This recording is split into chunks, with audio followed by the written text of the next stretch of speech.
ફરી પાછા એક નવા પેપરની માહિતી સાથે આપણે બધા પાછા મળીએ.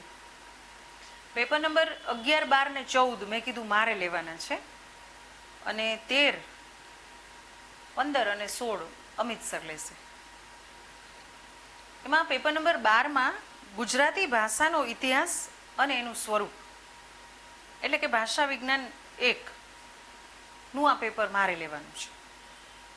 આપણે આ સેમેસ્ટરમાં જે અભ્યાસ કરશું એ અભ્યાસના મુદ્દાઓ નોંધી લઈએ.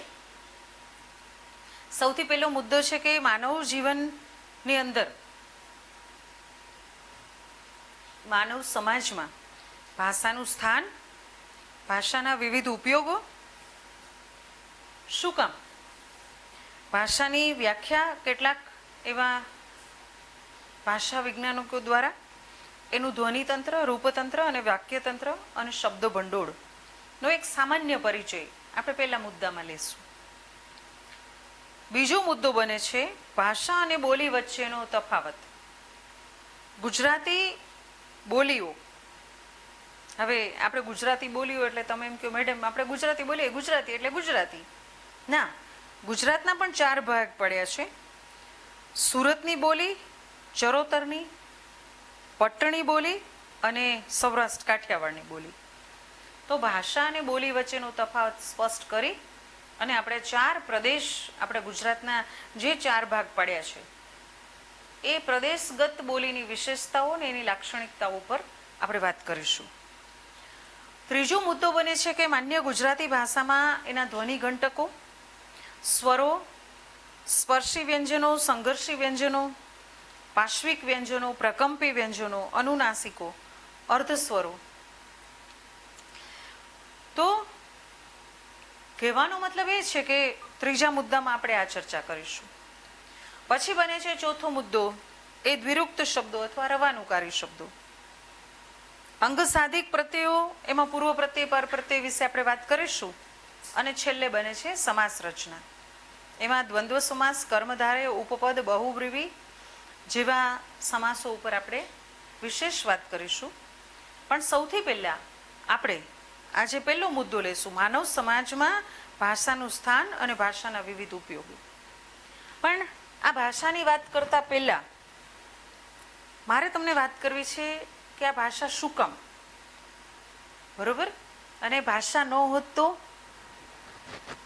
તો આ જે ગુજરાતી ભાષા દિવસ ઉજવીને, હિન્દી દિવસ ઉજવીને, તો આ બધા દિવસો શું કામ ઉજવવામાં આવે છે? ભાષાનું આટલું મહત્વ શું કામ કરવામાં આવે છે? આપણે શું કામ આટલું બધું આમ જદ્દોજહદ કરીએ છીએ આપણી ભાષાને બચાવવા માટેની? તો એક નાનકડી વાત કરવી છે કે અકબરને બિરબલના નામથી આપણે બધા પરિચિત છીએ, બરોબર ને? તો અકબર રાજાના દરબારમાં એક વ્યક્તિ આવે છે અને એ આવી અને નવા પ્રાંતની ભાષા બોલે, અને એટલી સહજ સિદ્ધતાથી બોલે તો આપણે એમ થાય કે નક્કી આ બંગાળી બોલે છે ને, આ બંગાળી છે. ફરી પાછું એ કન્નડ બોલે તો આપણે એમ થાય ના ના, આ કન્નડ માણસ છે. તમિલ એટલું સરસ બોલે, મહારાષ્ટ્રીયન એટલું સરસ બોલે. રાજાને વિચાર થાય છે કે કઈ ભાષાનો માણસ છે, અને એને પણ કહ્યું હતું કે તમે મને ઓળખી બતાવો કે મારી મૂળ માતૃભાષા કઈ. હવે આખા દિવસ દરમિયાન રાજ્યની અંદર આમ સોંપો પડી ગયો કે આની ઓરિજિનલ ભાષા કઈ હશે. સાંજ પડે રાજા વિચાર કરે છે, અને વિચાર કરતાં કરતાં એ બિરબલ પાસે આવે અને બિરબલને પૂછે કે આજે જે રાજ્યમાં બન્યું, આમ સહજ સિદ્ધ નક્કી નથી કરી શકાતું કે કઈ ભાષાનો માણસ હશે. બિરબલે કહ્યું બહુ સરળ છે એમ. તો કે કેવી રીતે? તો કે મને એક થોડોક સમય આપો. એટલે કે ભલે, હું તમને કાલ સવારે કહીશ એ કઈ ભાષાનો માણસ છે. કે સારું. રાત પડે છે, મહેમાન તરીકે આવેલો જે ભાષાવિદ હતો એના કક્ષમાં બિરબલનો પ્રવેશ થાય, અને બિરબલ ધીમેથી એના પલંગ સુધી આવી અને એક અગરબત્તી છે એ સળગાવી અને એને અડાડે, અને પેલો માણસ એકદમ ઝબકી જાગી જાય અને કહે છે ઓય માં. એ ગુજરાતી માણસ હતો. આ પ્રસંગ મારે તમને કહીને સાબિત એટલું જ કરવું છે કે તમારા સુખમાં કે તમારા દુઃખમાં તમારા મોઢામાંથી જે પહેલો ઉદ્ગાર સરે એ તમારી માતૃભાષાનો હોય. આજે ભાષા વિશે ઘણી બધી ગડમથલો બધાના મનમાં ચાલે છે, પણ ભાષાના મુદ્દાઓ પર જ્યારે સામાન્ય વાત કરવાની આવે ત્યારે આ ભાષાની કેવી રીતે ઉત્પત્તિ થઈ હશે? તો માહેશ્વર સૂત્ર કહેવામાં આવ્યું છે કે 14 વાર શિવનું ડમરું વાગે, તાંડવ નૃત્ય થાય ત્યારે એમાં પહેલી 4 વખત વાગે છે ત્યારે સ્વરો જન્મે છે, અને પછીથી વાગે છે ત્યારે બધા વ્યંજનો જન્મે છે. એટલે ભાષા વિજ્ઞાન એટલે શું? ભાષા વિષયક વિજ્ઞાન, ભાષા વિષયક પદ્ધતિસરનું જ્ઞાન આપવું, સાચી સમજ આપવી, એનું શાસ્ત્ર એટલે ભાષા વિજ્ઞાન. વિજ્ઞાન એટલે શું? તો કે વિશેષ જ્ઞાન. તો ભાષા વિશે તો આપણે બધા જાણીએ જ છીએ, પણ એના વિશેનું વિશેષ જ્ઞાન આપણે મેળવીએ છીએ એટલે ભાષા વિજ્ઞાન. આમાં તમને મેં હમણાં કહ્યું કે આપણે ધ્વનિ ઘટકો ઉપર વાત કરીશું, અને હું જ્યારે કહીશ કે આ ક ખ ગ ઘ આખો આપણો કક્કો, તો તમે કહેશો મેડમ આ તો અમે બાલ મંદિરમાંથી ભણ્યા, પણ ના, એની વિશેષતા તમને નથી ખબર. અને જ્યારે કહીશ ત્યારે તમને એમ થશે કે હા, આવી રીતે તો કક્કો આપણે ભણ્યા જ નથી.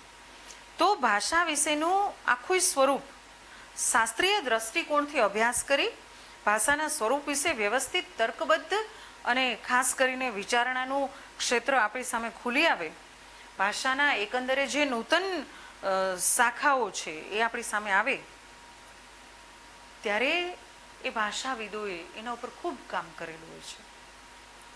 એટલે આ ભાષાની ઉત્પત્તિ માહેશ્વર સૂત્રમાંથી, અને એ ઉત્પત્તિ દ્વારા આપણને ભાષાનું એક નવું જ સ્વરૂપ આપણી સામે આવે. પ્લેટો, એરિસ્ટોટલ, ગ્રીસના સાહિત્યકારો અને ભાષા વિષયક જે વિચારણાઓ કરવાવાળા છે એને આ વિચારણા આરંભ કર્યો. પ્લેટોએ શબ્દ ભંડોળની દ્રષ્ટિએ, જ્યારે એરિસ્ટોટલે ભાષાના બંધારણની દ્રષ્ટિએ, વાક્ય સ્વરૂપની વિચારણાની દ્રષ્ટિએ, પદના પ્રકારની દ્રષ્ટિએ, તો ગ્રીક, લેટિન આદિ ભાષાઓમાં વ્યાકરણ રચાવા લાગ્યા. જગતની અન્ય ભાષાઓમાં દિલચસ્પી લેવામાં આવી એટલી જ દિલચસ્પી આ બધી ભાષાઓમાં લેવામાં આવી. આપણે ત્યાં પાણિનીનું સૂત્ર છે, એની ભાષ્ય ટીકાઓ મારફતે આપણે સિદ્ધાંત કૌમુદીની માંથી આપણને 1650 સિદ્ધ હેમ શબ્દ અનુશાસનમાંથી 12મી સદી એની રચના સાલ, અને હેમચંદ્રાચાર્યના ગ્રંથમાં સંસ્કૃત, પ્રાકૃત અને અપભ્રંશ વ્યાકરણમાંથી, દ્વાયાશ્રય મહાકાવ્ય અને દેશી નામ માલા, આ 2 ગ્રંથોમાંથી એક અગત્યની દિશા છે એ મળે છે. વળી સિદ્ધ હેમના 8મા અધ્યાય અને 4થા પદમાં આપેલું અપભ્રંશનું વ્યાકરણનું જે ભાષાનું મહત્વ બતાવ્યું છે એ જોવા મળે છે. એટલે ભાષા વિષયક જે કેટલાક પરિવર્તનો આવ્યા એના ઉદાહરણો, એના તુલનાત્મક અભ્યાસો દ્વારા આપણને આ ભાષાનું જ્ઞાન અપાયું છે.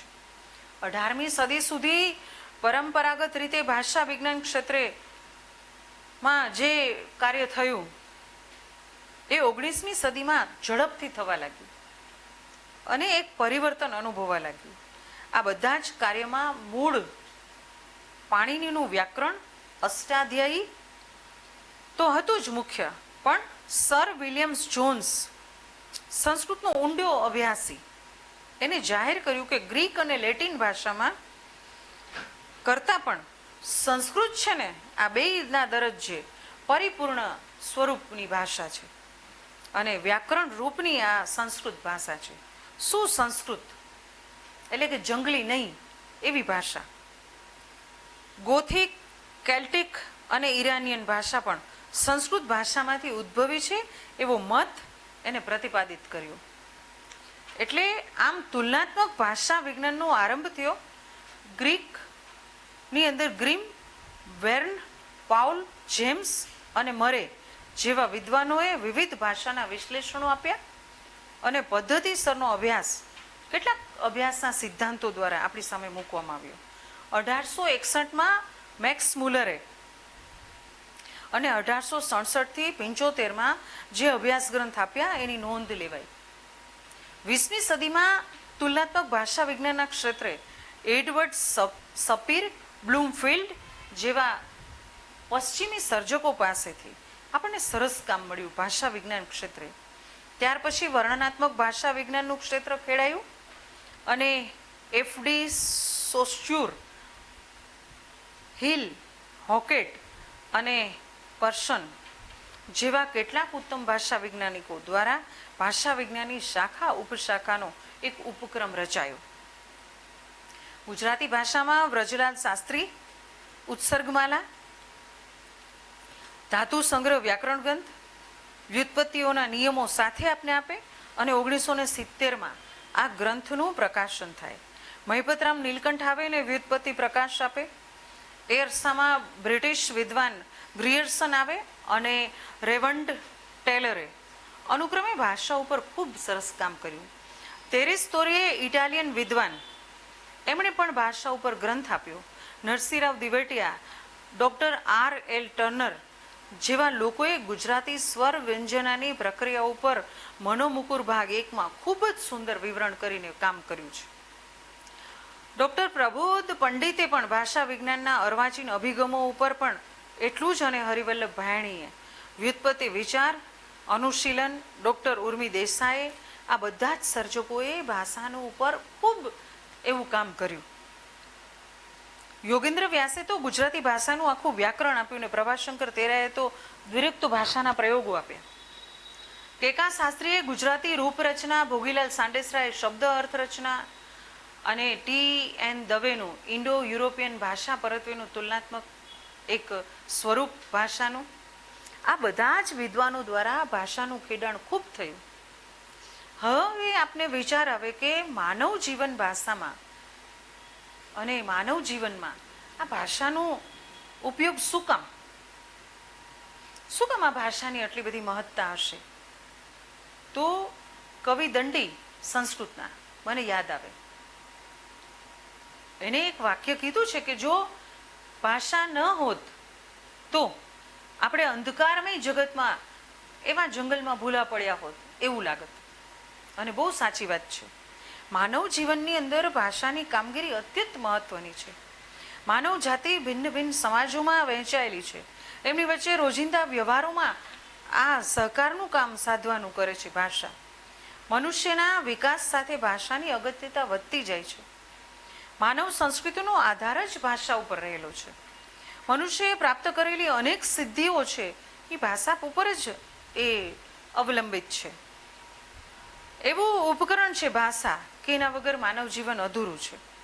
આ માનવ ભાષામાં અને માનવ જીવનમાં આ ભાષાનું અગત્યનું સ્થાન છે.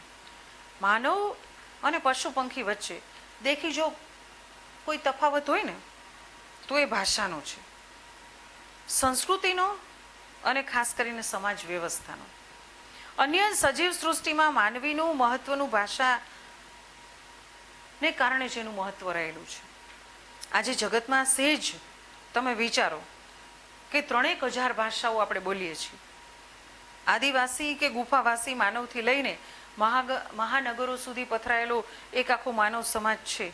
એ બધા કયા તંતુથી બંધાયેલા છે? તો કે ભાષાના તંતુથી. એટલે ભાષા છે એ માનવીય કે ઈશ્વરદત્ત છે? જન્મથી વારસામાં મળી છે કે શું? એ પ્રશ્ન છે. તો જો જન્મીને મળી હોત, ઈશ્વરદત્ત હોત તો બધા જનતાવેત બોલવા માંડ્યા હોત. પણ એ ઈશ્વરદત્ત નથી, માનવદત્ત છે. કારણ કે માનવ સમાજે એ સર્જી છે. અનુકરણ દ્વારા પેલા ભાષાનું શિક્ષણ વંશ પરંપરાગત અનુભવાતું અને એની સાથે વિકાસ પામ્યો. પહેલાં આપણી પાસે ભાષા નહોતી તો આપણું આદિમાનવ છે એ કેટલાક એવા આમ પ્રતીકો બતાવે દોરીને અને એના દ્વારા આપણે સમજાવે કે એ શું કહેવા માંગે છે. તમે જોજો કે ભાષાનું સ્થાન આપણા સમાજ જીવનમાં શું કામ મહત્વનું છે. તમે વિચારો કે મૂંગો માણસ હશે તો એ કેટલો બેચેન દેખાતો હશે, કારણ કે એની પાસે ભાષાનું સ્વરૂપ છે જ નહીં.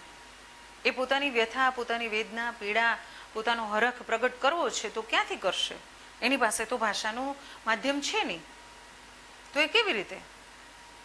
એટલે મેં હમણાં કહ્યું ને કે ઈશ્વરદત્ત જો ભાષા હોત તો જન્મથી જ મળી હોત, પણ એ તો માનવ સર્જિત છે. અને એનું મોટું ઉદાહરણ અમલા કમલાનો કિસ્સો. ઉત્ક્રાંતિ, ડાર્વિનનો ઉત્ક્રાંતિવાદ છે અને એમાં પેલો જ મુદ્દો બને છે. અને એ ઉદાહરણ આપે અમલા કમલાના કિસ્સાની, કે બંને જોડકી બહેનો જન્મ થતાં જ એકને રીંછ સાથે ઉછેરવામાં આવે અને એકને માનવ વચ્ચે મૂકવામાં આવે. 15 વર્ષ પછી એનું નિરીક્ષણ કરવામાં આવે અને કેટલાક મુદ્દાઓ તારવવામાં આવે તો અમલા કમલા બંને બહેનોમાંથી જે રીંછ સાથે રહી છે એ એના જેવું જ વર્ણન ને વસ્તુ કરશે, એ હાવભાવ એવા કરશે, ખાશે પીશે. એની પાસે ભાષાનું માધ્યમ નહીં હોય, પણ જે છોકરી માનવ સમાજની વચ્ચે રાખવામાં આવી હતી એ છોકરી બોલશે, માનવ જેવી રીતે વર્તે છે એવી રીતે, એ જેવી રીતે વિચારે છે એ રીતે, એ જે રીતે બોલે છે એ રીતે. તો બંને બહેનો જુદી કેમ પડે છે? તો કે ભાષાના માધ્યમથી. એટલે ભાષા છે એ મનુષ્ય દત્ત છે, મનુષ્ય સર્જી છે. એ અનુકરણ દ્વારા વંશ પરંપરાગત રીતે આપણામાં આવે છે. ભાષા મારફતે મનુષ્ય છે એ વિવિધ પ્રકારોનું કામ કરી શકે છે. સંદેશા વ્યવહારના માધ્યમથી માંડી લાગણી વિચારોને વ્યક્ત કરવાનું વાહન પણ ભાષા જ છે. જ્ઞાન વિજ્ઞાનની અભિવ્યક્તિનું સાધન પણ ભાષા જ છે અને સાહિત્યનું માધ્યમ પણ ભાષા જ છે. જયંત કોઠારી તો એમ કહે છે કે ભાષાના વિવિધ કાર્યો છે એ ચિત્ત વિકાસના પરિબળ તરીકે વપરાય છે. પોતાની જાતની અભિવ્યક્તિ માટે પણ એ હૃદય સંવાદ ન હોય, પણ એના માટે તમારી પાસે ભાષા હોવી જોઈએ. એટલે ભાષા છે મહત્વની બને છે. આજે તમે અહીંયા ટીવાયમાં આવો ને કોઈ નવી વિદ્યાર્થીની છે એને એડમિશન લીધું હોય તો આપણે એને પહેલાં એનો પરિચય પૂછીએ. આપણે એને ઓળખતા ક્યારથી થાય છે? તો કે એ ભાષા દ્વારા પોતાની જાતને વ્યક્ત કરે છે. કઈ ગામ, કયું નામ, ક્યાંથી આવે છે, શું કરે છે, પહેલાં ક્યાં હતી, એનો તમામ પરિચય આપણે ભાષા દ્વારા આપે છે. એટલે ગુજરાતી સાહિત્યના માધ્યમમાં ભાષા છે એ મહત્વની બને છે. તો સમાજમાં ભાષા શું કામ? તો કે ભાઈ વાતચીતની આપ-લે માટે. અને આપણી ગુજરાતી ભાષા તો બહુ સહજ સિદ્ધ છે. હું તમને ઉદાહરણ આપું કે તમારી સોસાયટીમાં, કોલોનીમાં કોઈ ઓલા રોડ ખોદવાવાળા આવે, ફૂટપાથ બનાવડાવવા આવડે, તો એ તો પરપ્રાંતના છે અને પોતાની ગુડગુડ ગુડગુડ ભાષા બોલે છે. તો તમે વિચાર કરજો કે એ આપણે ત્યાં અઠવાડિયું કામ કરે તો એ આપણે કહેશે કે બેન પાણી આપો ને, કંઈક ખાવાનું આપો ને. અને આપણે શું કહીશું? હા. અને આપણે એને આપીએ છીએ, આપણી વસ્તુને સ્વીકારે છે. પણ એ 8 દિવસ આપણે ત્યાં કામ કરે પણ એની જે ગુડગુડ ગુડગુડ ભાષા બોલે છે એ આપણે નહીં સમજાય, પણ આપણે 8 દિવસ કામ કરશે ત્યાં આપણી ગુજરાતી ભાષાને સંપૂર્ણપણે સ્વીકારી લેશે. આપણી ભાષા એટલી સહજ સિદ્ધ છે. હવે તમે વિચાર કરો કે જો ભાષા નામનો જ્યોતિ ન હોત, શબ્દ નામનો જ્યોતિ, તો આખું જગત અંધકારમય હોત. આ શબ્દ જ્યોતિ કહેવામાં આવ્યું છે, શબ્દ બ્રહ્મ કહેવામાં આવ્યો છે. કહેવાનો મતલબ કે આપને ભાષા છે એ આમ ઉજાસ તરફ લઈ જાય છે. સંદેશા વ્યવહારના માધ્યમ તરીકે ભાષાનો એક પ્રયોગ થાય છે. સૌપ્રથમ અનિવાર્ય પ્રમુખ કાર્ય એ અવગમનનું અને સંક્રમણનું, એટલે કે સંદેશા વ્યવહારનું. હવે એ માધ્યમમાં ભાષા નહોત તો કેટલી જરૂરી ચેષ્ટાઓ, સંકેતો માણસ પાસે હતા જ, પણ એક મર્યાદા હતી. મુખના ચાળા હતા, કેટલાક એવા ચહેરાઓ કરીને બતાવે તો આપણે સમજી જતા. પણ અહીંયા સંદેશા વ્યવહારનું માધ્યમ છે ભાષા બને છે. શું કામ? એ સંદેશા વ્યવહારમાં તમે લિપિ દ્વારા લખો છો એટલે તમારી ભાષા દ્વારા તમે તમારો આનંદ, તમારું પ્રસન્નતા એ વ્યક્ત કરો છો. તો ભાષા ન હોત તો તમે તમારું આનંદ, પ્રસન્નતા વ્યક્ત કરી શકત? ન કરી શકો. હું તમને એક જ વાત કહું કે આજે તમારી બેનપણી છે એનો જન્મદિવસ હોય તો તમે કહી શકો કે many many happy returns of the day અને ખૂબ ખૂબ શુભેચ્છા, બસ આટલું. તો તમે કેમ કાર્ડ લ્યો છો? એની અંદર તો લખાણ આવ્યું છે, પણ તે છતાંય તમે સાઈડમાં લખો, સ્ટાર કરો, ઓપન વિથ સ્માઇલ લખો, પછી તમે ચોકલેટ લઈ આવો, કોઈ ગિફ્ટ આપો, એના ઉપર પાછું લખો. તો શું કામ આવું બધું લખવાની જરૂર પડે છે? કારણ કે તમે જે ભાવ વ્યક્ત કરવા માંગો છો એ તો પેલી લિપિબદ્ધ જે ભાષા છે એમાં થઈ ગયું. છપાઈને આવ્યું છે એમાં. પણ હજી તમારે કંઈક કેવું છે, તમારી લાગણી તમારી ભાષા દ્વારા વ્યક્ત કરવી છે, તો તમે કોઈ ગીતની પંક્તિ, કોઈ ગઝલની પંક્તિ એ તમે ટાંકશો, તમને ગમશે. શું કામ? તમારી લાગણી તો એમને વ્યક્ત કરી શકાય પેલા નાનકડા સેન્ટેન્સ દ્વારા. પણ ભાષાના માધ્યમ દ્વારા આપણે આ વાત રજૂ કરવા માગીએ છીએ ત્યારે ભાષા સહજ સિદ્ધ બને છે આપણી લાગણીને અભિવ્યક્ત કરવા માટે. એટલા માટે સંદેશા વ્યવહારમાં પણ ભાષા જરૂરી છે. પછી મેં કહ્યું એમ કે જ્ઞાન વિજ્ઞાનની અભિવ્યક્તિ માટે પણ ભાષા જરૂરી. આજે જ્ઞાન વિજ્ઞાન, વિશેષ જ્ઞાન, અભિજ્ઞાન શાકુંતલ આપને ખબર છે, કાલિદાસની બધી જ કૃતિઓ, આટલા મોટા ગ્રંથો રચાય બધી જ ખબર છે. પણ એની વિશેષ માહિતી ટીકાઓ દ્વારા, એના ભાષાંતરો દ્વારા આપણી સામે આવે તો ભાષાનું, જ્ઞાન વિજ્ઞાનનું કેન્દ્ર બને છે ભાષા. શું કામ? એટલા માટે કે આપણે એ કૃતિના શબ્દો દ્વારા એ કૃતિ સુધી તો પહોંચી જ શકીએ છીએ, પણ વિશેષ ભાવની અનુભૂતિ આપણને આ ભાષા કરાવે છે. ઇતિહાસ, ભૂગોળ, વિજ્ઞાન આ બધા જ્ઞાનની શાખા છે એ ભાષા છે. એટલે અત્યારે છે વરસાદ બહુ છે ઘણી માત્રામાં, એટલે હવામાન ખાતાના લોકો છે એ પોતાની માહિતી દર્શાવે અને કેટલી ગરમી પડશે, કેટલો વરસાદ પડશે એ સેલ્સિયસમાં ને એમાં બતાવે. પણ એને રજૂ કરવા માટે પણ ભાષા જરૂરી છે. એટલે ભાષાના માધ્યમ દ્વારા જ કહેશે કે અત્યારે કેટલો વરસાદ પડી રહ્યો છે, કેટલા ઇંચ પડ્યો, ક્યાં. એ ભલે માપણી એની જુદી હોય પણ એને પ્રગટ કરવા માટે તો એ જ છે. આજે હું તમને કહું કે કોમર્સનો ગમે એવો મોટો માણસ હોય, એટલા મોટા દાખલાઓ કરતો હોય, અને એની સાથે સાથે વિજ્ઞાનનો કોઈ મોટો માણસ હોય, તો એ બજારે જશે ત્યારે એને કેવું જ પડશે કે એક મીઠાની કોથળી આપ. એ મીઠાનું અણુસૂત્ર નહીં બોલે. તમે બિસ્લેરીની બોટલ પાણીની લ્યો છો દુકાનવાળા પાસેથી, ત્યારે તમે એમ ન કહો કે ભાઈ H2O આપતું, તમે એમ જ કહેશો એક પાણીની બોટલ આપ. તો ભાષા છે એ અભિવ્યક્તિનું માધ્યમ તમારું એવું બનાવે છે કે સહજ રીતે તમે સિદ્ધ તમારું કામ કરી શકો છો. એટલે ઇતિહાસ, ભૂગોળની ગમે એવી ઉચ્ચ માહિતી હોય આપણી પાસેથી વિજ્ઞાનની, પણ એને રજૂ કરવા માટે તો ભાષા જ છે આપણી પાસે. સંદેશા વ્યવહાર માટે ભાષા છે, જ્ઞાન વિજ્ઞાનની અભિવ્યક્તિ માટે ભાષા છે. આજે એક સર્જક છે, એ સર્જક અંદર કેટલા બધા ભાવો અનુભવે છે, પણ એ ભાવોની અભિવ્યક્તિ તો કે ભાષા. પછી એ ગઝલ હોય, નાટક હોય, નવલકથા હોય, નિબંધ હોય, પણ એની અભિવ્યક્તિ શેમાં કરશે? ભાષામાં કરશે. વિચાર અને લાગણી વ્યક્ત કરવાનું સાધન પણ ભાષા જ છે. શું કામ? માણસ એકલવાયો ટાપુ ઉપર રહેતો હોય, કોઈ પ્રજા વસ્તી ત્યાં ન હોય, વ્યવહાર સંદેશા આપવા માટે કોઈ સમર્થ સર્જક કોઈ ન હોય, ત્યારે એની લાગણી બીજા સુધી નહીં પહોંચે તો આપણી લાગણી બીજા સુધી પહોંચાડવાનું માધ્યમ પણ ભાષા છે. આજે તમને દુઃખ છે કે સુખ છે, એનું પ્રેઝન્ટેશન તમે શેના દ્વારા કરશો? ભાષા દ્વારા કરશો. મનુષ્ય પોતાની લાગણી, વિચારોને ભાષાના માધ્યમ વડે સ્પષ્ટપણે રજૂ કરે છે. ભાષા છે એ મૂર્ત સ્વરૂપ છે.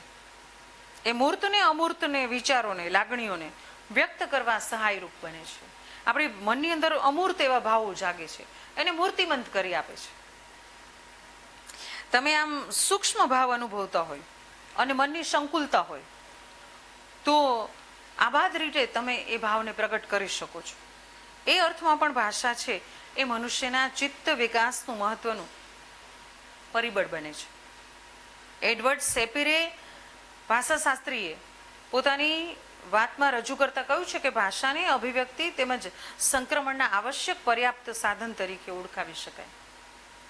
આપણી પાસે અભિવ્યક્તિ ન હોત તો આજે તમે પેટ પકડીને બેઠા રહ્યો તો મમ્મીને ખબર ન પડે તમને પેટમાં દુખે છે કે બહુ ભૂખ લાગી છે, કારણ કે બેયનો ઈશારો તો એક જ છે. પણ ભાષાની અભિવ્યક્તિ દ્વારા તમે કહી શકશો મમ્મી બહુ ભૂખ લાગી છે, નહીં તો મમ્મી એમ સમજશે કે પેટ પકડીને બેઠા છો એટલે પેટમાં દુખે છે. એટલે ભાષાની અભિવ્યક્તિ શું કામ? તમારી લાગણીઓને વ્યક્ત કરવા માટે. આજે કોઈના પ્રત્યે ખૂબ પ્રેમ હોય, ખૂબ આદર હોય, સન્માન હોય, પણ એને પ્રેઝન્ટ ન કરો ત્યાં સુધી એને કેમ ખબર પડે? મને કભી ખુશી કભી ગમ યાદ આવે પિક્ચર. એ શરૂઆતમાં છે એ જયા બચ્ચન એમ કહે છે કે આપણે છોકરાઓને પ્રેમ કરતા હોય તો કેવું જ જોઈએ કે હું તને કેટલું ચાહું છું. તો અમિતાભ બચ્ચન કહે છે કે એમાં કહેવાની શું જરૂર છે, આપણા છોકરાઓ છે આપણે એને ચાહતા જોઈને, પણ ના, ક્યારેક કહેવું પડે, ક્યારેક આપણી લાગણીઓને વ્યક્ત કરવા એ સમજ આપવી પડે કે જો હું તને કેટલું ચાહું છું.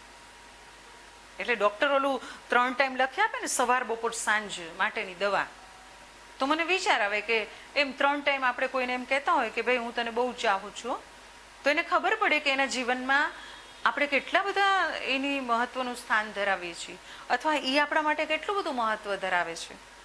એટલે ભાષા છે એ અભિવ્યક્તિનું માધ્યમ બને છે તમારા લાગણીને અને તમારા પ્રેમનું. જ્ઞાન સંપાદન અને જ્ઞાન વિજ્ઞાનની અભિવ્યક્તિના સાધન તરીકે પણ ભાષા છે.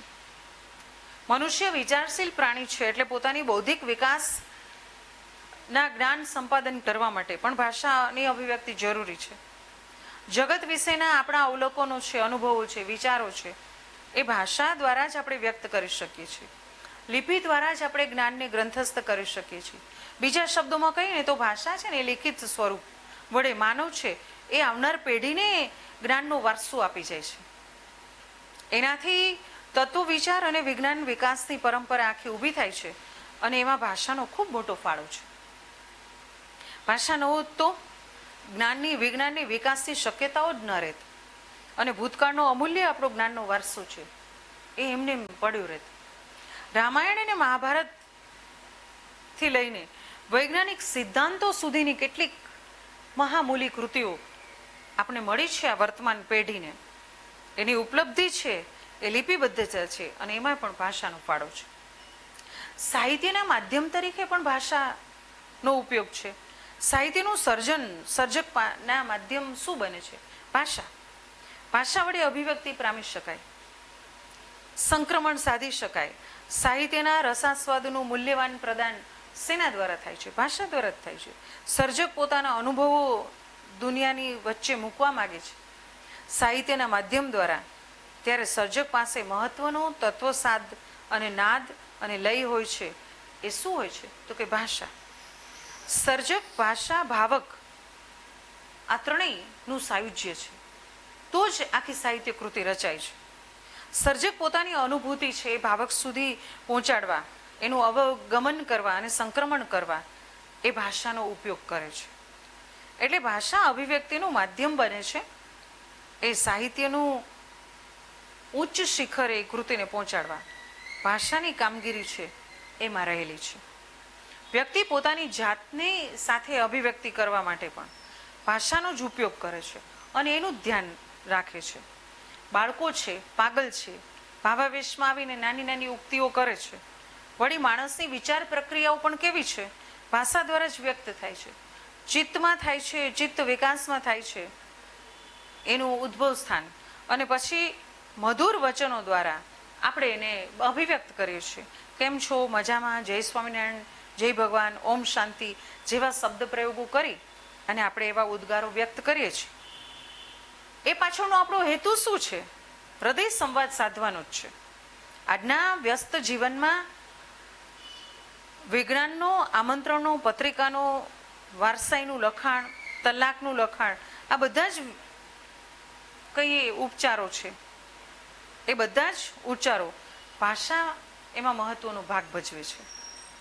હવે ભાષા અને વાણી વચ્ચેનો એક તફાવત છે. એ તફાવત આપણે જોઈએ કે ભાષાનું આટલું બધું મહત્વ માનવ જીવન વ્યવહારમાં છે, તો આ ભાષા અને વાણી શું છે? બે અલગ છે. આપણે કે હું વાણી બોલું છું, હું ભાષા બોલું છું, તો એ બે અલગ વસ્તુ છે. ભાષા શબ્દથી જો આપણે જોઈએ તો એની પ્રાથમિક સ્વરૂપ એનું જોઈએ તો માનવ ભાષા ગુજરાતી, મરાઠી, બંગાળી જેવી અનેક ભાષાઓનો ખ્યાલ આવે, પરંતુ ભાષાનો વ્યાપક અર્થ એના વાણી સ્વરૂપનો નિર્દેશ કરે છે. જ્યારે આપણે એમ કહીએ ને કે મૌન એ પ્રેમની ભાષા છે, સંગીત સંવાદિતાની ભાષા, ત્યારે ભાષા શબ્દનો આપણે વિશિષ્ટ પ્રયોગ કરીએ છીએ. ત્યાં મૌન કીધું, અને અહીંયા સંગીત એ સંવાદિતા એટલે હાર્મની કીધું, તો એમાં ભાષાનો શબ્દ પ્રયોગ આપણે કર્યો વિશિષ્ટ રીતે. જેમ કે મૌન એ પ્રેમની અભિવ્યક્ત કરે છે, સંગીત સંવાદિતાનું વાતાવરણ જન્માવે, આપણે કહીએ છીએ કે ભાષા અને વાણી, તો મેં હમણાં કહ્યું ને કે મૌન એ પ્રેમની ભાષા છે અને સંગીત સંવાદિતાની ભાષા છે. તો આ બે શબ્દમાં આપણે ભાષા શબ્દ પ્રયોગ કર્યો, તો શબ્દ એ ભાષા શબ્દનો વિશિષ્ટ અર્થ પ્રગટ થાય છે એમાં. જેમ કે મૌન પ્રેમને અભિવ્યક્ત કરે છે અને સંગીત સંવાદિતાનું વાતાવરણ સર્જે છે. બસ આ કહેવા માટે આપણે એને ભાષા શબ્દનો ઉલ્લેખ કર્યો. પણ મારે તમને એવું કહ્યું છે કે ભાષા અને વાણી આ બે આમ જોઈએ તો પર્યાય લાગે, પણ પર્યાય નથી. એ બે વચ્ચે જોડાયેલો નાનકડો ભેદ છે. એક વાત સાચી છે કે આપણી પાસે ભાષા છે ને પશુ પંખીઓ પાસે નથી, પ્રાણીઓ પાસે નથી. એની પાસે સીમિત અવાજો છે, એના ઉપરથી સીમિત માત્રામાં કેટલાક ભાવો વ્યક્ત કરી શકે છે. એ અવાજોને ઈચ્છા મુજબ નિર્માયેલા નથી એના. પણ આપણે મનુષ્ય છે ઈચ્છા મુજબ વરે. એટલે અત્યારે તમને ચીસ પાડવાનું મન થાય તો તમારી ઈચ્છાઓને તમે દાટી દો, તમે ચીસ ન પાડો, તમે બૂમ બરાડા ન કરો.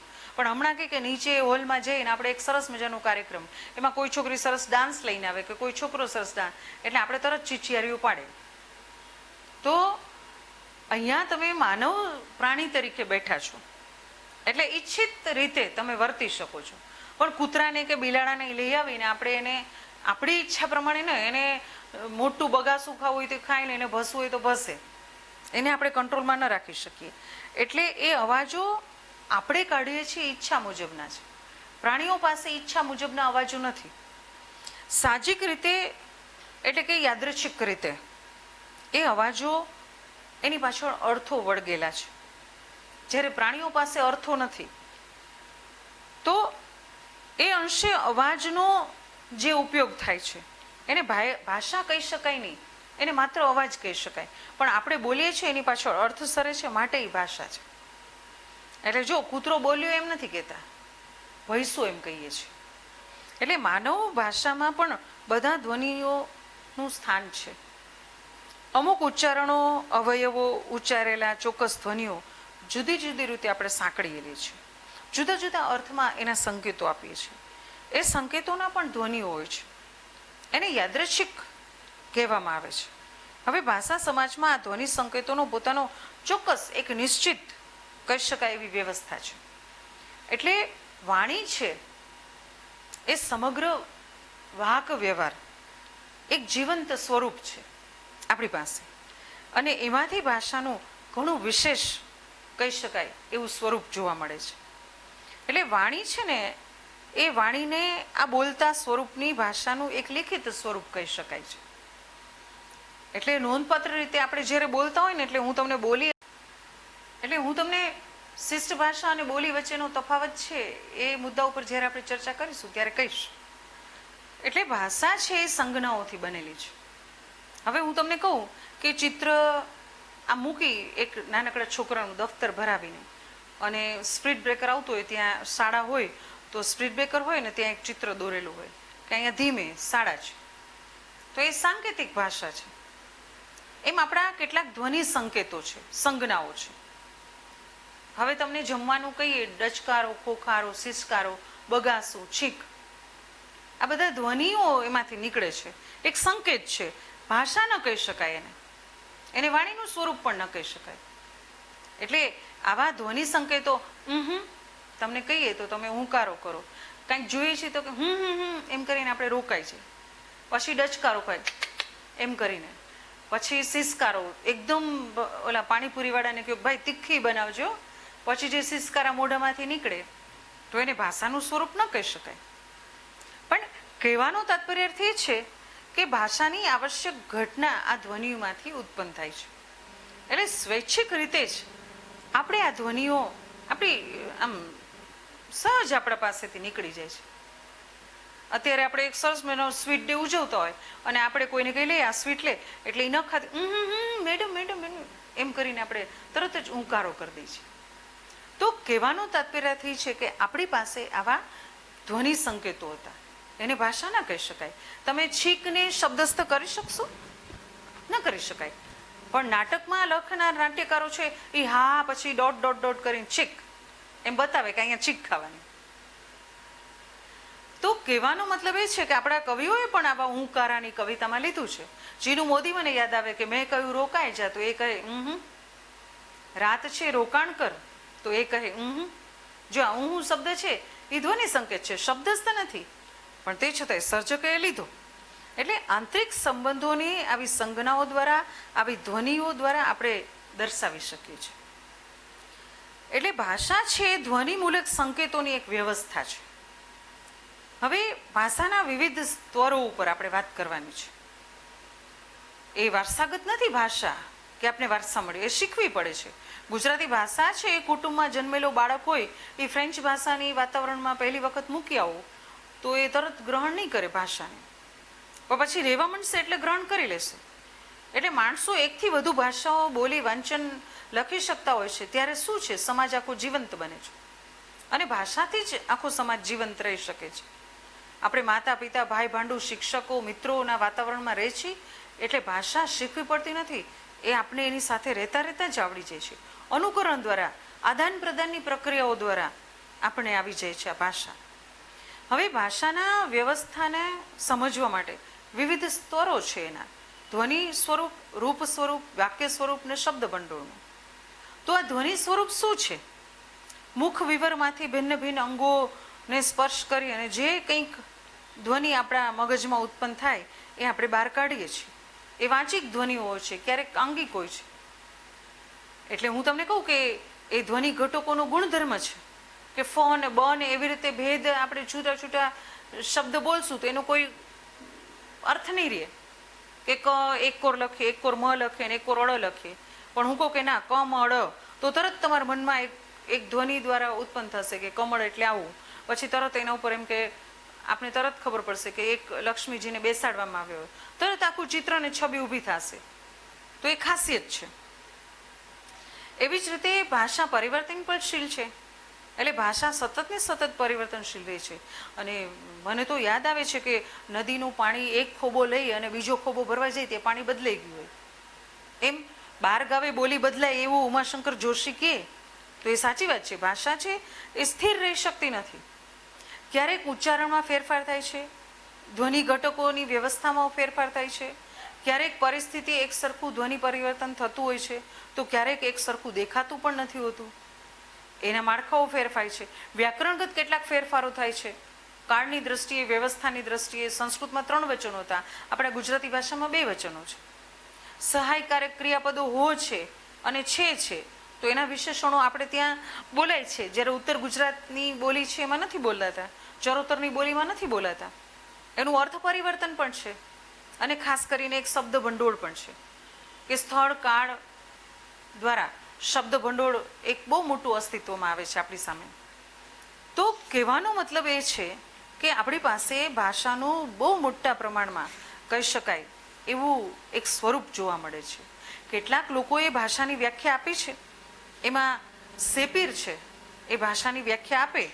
કેટલાક એવા પશ્ચિમી વિદ્વાનો પણ છે કે એને ભાષાની વ્યાખ્યા આપી અને કહ્યું તો ભાષા શું છે, તો કે ભાષા એટલે સ્વૈચ્છિક રીતે ઉપજાવેલા સંકેતો દ્વારા વિચારો, લાગણી અને ઈચ્છાઓને વ્યક્ત કરવાનું એક ધ્વનિ સંકેતોની વ્યવસ્થા એટલે ભાષા. તો વળી આપણને મળે સ્ત્રુત્વા, એ આપણે ભાષા વિશે એવી વાત કરે કે ભાષા એટલે શું, તો કે ભાષા છે યાદૃચ્છિક વાચિક સંકેતોથી એક એવી વ્યવસ્થા છે કે જેના વડે આપણે કોઈ પણ એક સામાજિક જૂથના સભ્યો એકબીજાનો સહકાર સાધે છે અને બીજાના સંપર્કમાં આવે છે. તો રોબર્ટ હોલ ભાષા વિશે એવું કે ભાષા એ શું છે, તો કે ભાષા એટલે યાદૃચ્છિક સંકેતોની પદ્ધતિ દ્વારા સંદેશા વ્યવહાર કરવાની, મનુષ્યો વડે ઉપયોગમાં લેવાતી વાચ્ય શ્રાવ્ય આદતોની એક વ્યવસ્થા એટલે ભાષા. તો આ ત્રણેય વિદ્વાનોએ જે ભાષાની વ્યાખ્યા આપી, એ ત્રણેય વિદ્વાનોનું મતનું જો તારણ કરીએ તો ભાષા સંકેતોની બનેલી છે. આ ધ્વનિ સંકેતો છે, આ સંકેતો યાદૃચ્છિક છે અને ભાષા આવા સંકેતોની એક વ્યવસ્થા છે. ભાષા મારફતે માનવ જીવન વ્યવહાર પરસ્પર વ્યવહાર કરી શકે છે અને સહકાર સાધી શકે છે. આ 5 તારણો આપણે આ વ્યાખ્યા ઉપરથી તારી શક્યા. હવે ભાષા એ મૂર્તિપરક સંકેત છે, કાર્યકારણ સંકેત છે અને પ્રતિકાત્મક સંકેત છે. એટલે તમે જુઓ કે કેટલાક પ્રતીકો દ્વારા આપણે સમજાવી શકીએ છીએ. એમ્બ્યુલન્સનું પ્રતીક હોય ડૉક્ટરનું પ્લસ આપણે ક્રોસનું પ્રતીક છે. તો આવા સંકેતો દ્વારા પણ ભાષાને આપણે સમજી શકીએ છીએ. અને ખાસ કરીને ભાષા, મેં કહ્યું એમ કે એવી એક ચાદર છે મોટા મોટા બુટ્ટાઓ ભરેલી, કે દરેક જગ્યાએ એનો જુદો જુદો ભાવ અને રંગ દેખાય છે. શબ્દ ભંડોળની વાત કરતી હતી કે સ્થળ, વસ્તુ, વ્યક્તિને હર હંમેશ કંઈક નૂતન અને નવું સંપર્કમાં આવે એટલે શબ્દ ભંડોળમાં પરિવર્તન આવે. પહેલાં આપણે માટલું કહેતા, પહેલાં આપણે ઝાકરિયો કહેતા, હવે આપણે કેસરોલ કહીએ છીએ. પરિવર્તન તો આવ્યું ને. પછી ગરમું ને પછી રોટલીનો ડબ્બો ને હવે કેસરોલ. બરોબર. આપણે પહેલાં કઢાઈ કહેતા, પછી કોઈ બકડ્યું, કોઈ એમ કે ગંભેલું. તો સમયે સમયે પરિવર્તન આવતા ગયા. એમ આપણે ભાષાનું એક નવું જ શબ્દ ભંડોળ જોવા મળે. આજે હું અહીં ચાઇણો શબ્દ વાપરું, તમે અહીંયા જસદણ સાઈડ બધા ઈ પ્રત્યે બહુ પ્રગટ કરે બોલચાલમાં. ચાઇણો એમ, આપણે ચારણો કહીએ, તો કચ્છમાં હરવારો કહેવાનો મતલબ કે આવા નૂતન નૂતન શબ્દો આપણી સામે આવ્યા. અમે એમ કે દરવાજો બંધ કરતા આવજો, તમે એમ કહો ખડકી વાહીને આવજો. કહેવાનો મતલબ એમ છે કે મારો દરવાજો એ તમારી ખડકી. તો આવા પ્રદેશના સંદર્ભે ગુજરાતી ભાષાનું શબ્દ ભંડોળ કેટલીક પરિસ્થિતિઓને લીધે બદલાતું રહ્યું છે, આપણે જાણીએ છીએ. હું એમ કહું કે મારા ઘરે આવો એટલે ખીચડી, શાક, ભાખરી ખવડાવું, પણ તમે નાગરના ઘરે જાઓ તો એ નાગર સદગૃહસ્થ એમ કે સુખ પાવની અને મોરા સાટા. હવે તમને એમ થાય કે ઓહો સુખ પાવની એટલે મેડમ સૂઈ હશે, આપણે જરાક જગ્યા રાખીશું. અને પછી થોડીક ખીચડી ખાય, એક ભાખરી ખાય, અને પછી એમ કે તમે તો બહુ ઓછું જમ્યા હો. તો એમ કે અમે મોરા સાટાની અને સુખ પાવનીની રાહ જોઈએ છીએ. તો કે આ ખીચડી એટલે સુખ પાવની, મોરા સાટા એટલે ભાખરી. તો કહેવાનો મતલબ કે આપણી ભાષામાં આપણે જ બનાવેલા નૂતન એવા શબ્દ પ્રયોગો દ્વારા, નૂતન એવી ભાષા દ્વારા આપણા જ શબ્દો, આપણી જ ભાષા આપણે પાછી સામે મળે છે. અને એ આપણી સંસ્કૃતિની દેન છે. સાંસ્કૃતિક ઇતિહાસની દ્રષ્ટિએ શબ્દ ભંડોળનો વિચાર કરીએ ને તો ભાષામાં કેટલા બધા પરિવર્તનો આવ્યા છે. અને એ ભાષા શાસ્ત્રીઓએ કલ્પ્યા નથી એટલા પરિવર્તનો. શરીર રચનાની દ્રષ્ટિએ ભિન્નતા આવે છે બોલવામાં, ભૌગોલિક પરિવર્તનની દ્રષ્ટિએ ભિન્નતા આવે છે, જાતિની દ્રષ્ટિએ, સ્વભાવની દ્રષ્ટિએ, માનસિક અવસ્થાની દ્રષ્ટિએ ભાષામાં જુદી જુદી જગ્યાએ ભેદ પડે છે. આમ તો બધા જ કાલ્પનિક યા મનઘડતર કારણો કહી શકાય, કારણ કે એવી કોઈ કલ્પના કે માન્યતાઓનો કોઈ આધાર નથી. પરંતુ ખરું જોતા ભાષા પ્રયોજતી વખતે વ્યક્તિ શ્રમ લાઘવનું વલણ કામ કરતું હોય છે. કષ્ટ સાધ્ય લાંબા શબ્દોનું ઉચ્ચારણ કરો, ક્યારેક એને ટાળવાનું આપણે કરીએ. અંગ્રેજીમાં કેટલાક શબ્દ પ્રયોગો કરતા હોય ત્યારે એને ટાળવાનું કરીએ. તો આવા કેટલા બધા પરિવર્તનોને કારણે આપણે શ્રમ લાઘવની વાત પણ અનુભવીએ છીએ. આપણે વાહલા શબ્દ તો ખાલી વાલા કહીને ઊભા રહીએ, મૂછો વાળો તો મૂછાળો કહીએ, વારાણસી તો બનારસ, કારણ કે આપણે બોલવામાં તકલીફ પડે છે. પ્રસાદ તો વરસાદ, પરસાદ આપણે કહીએ છીએ. જાત્રા તો આપણે જાત્રા કહેતા જ નથી, કહીએ છીએ નથી કહેતા. યમુના છે જમનાજી, જમનાજી કરને. તો કહેવાનો તાત્પર્યથી છે કે મેલવું, મૂકવું ને મેકવું ને, તમે જુઓ તમે જ આવા બધા શબ્દ પ્રયોગો કરો છો. એટલે આવા શબ્દ પ્રયોગો દ્વારા ભાષા છે પરિવર્તન પામતી રહી છે. અને માનવ જીવન વ્યવહારમાં ભાષાનું બહુ મોટું સ્થાન છે અને બહુ મોટું માન પણ છે. ભાષા ન હોત તો આખું જગત અંધકારમય હોત, એવું દંડીએ કહ્યું છે. અને હું પણ કહું છું કે તમારી પાસે ભાષા ન હોત તો તમે કેમ તમારો વાણી વ્યવહાર કરી શકત. આજે તમે એક દિવસનું મૌન રાખો અને સવારે 7 થી સાંજે 7, સાંજે 7 વાગે એ મૌન પૂરું થાય તમારું, ત્યારે તમને હાશ થાય કે હાશ હું કંઈક બોલું છું. કારણ કે અકળાઈ જવાય છે ભાષા ન હોય તો. અને ઘણી વખત તમે વિચાર કરો કે મૂંગા મૂંગા તમે બોલતા હો, મૂંગારિયા હોય ને કોઈ મૌન વ્રત આપ્યું હોય તો તમે કેટલું સમજાવવાની કોશિશ કરો, અને પછી જ્યારે બોલવાની શરૂઆત થાય ત્યારે એમ કે અરે ભગવાન હું આમ કહેવા માગતી હતી, ત્યારે તમને ખબર પડે કે ઓહો આપણી પાસે શબ્દ હોત તો આપણે કેટલું સરળતાથી સમજાવી શક્યા હોત. એટલે ભાષાનું માનવ જીવન વ્યવહારમાં સ્થાન એના ઉપયોગો અને ખાસ કરીને એનું રૂપતંત્ર, ધ્વનિતંત્ર અને એનો વિકાસ આપણે જોયું. હવે પછીનો બીજા મુદ્દામાં આપણે ફરી પાછા મળીશું. આ મુદ્દો અહીંયા જ પૂરો કરીએ છીએ. નમસ્કાર.